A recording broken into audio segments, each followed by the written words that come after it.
Hi, I'm Jim from Shapes, the exclusive accounting partners for the Kent FA. This video is all about financial reporting for your football club.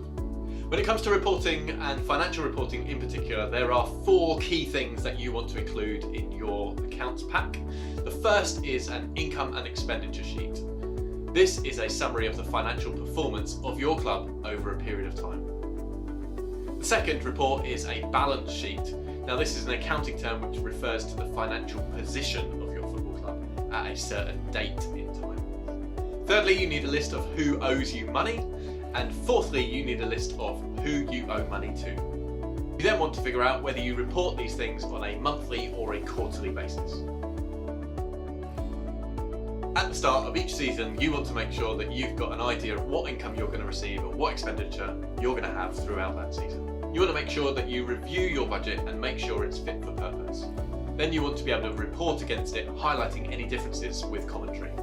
If you run multiple teams or have different elements of your club that you want to report against, consider adding departmental budgets or tracking categories to be able to bring those reports to life really easily.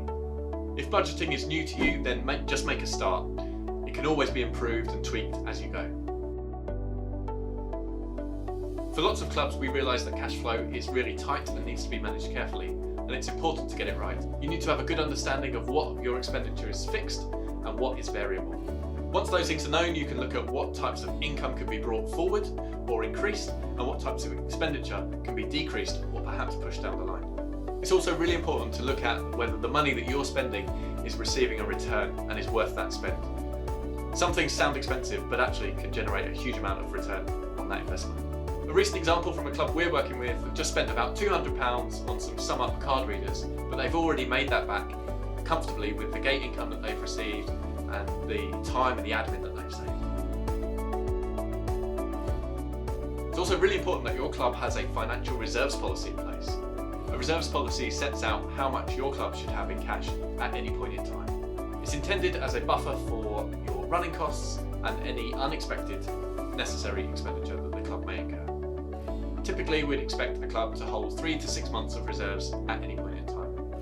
If your reserves policy currently doesn't allow for that, then you want to be working towards that future balance. Check out our template reserves policy if you haven't got one in place at the moment.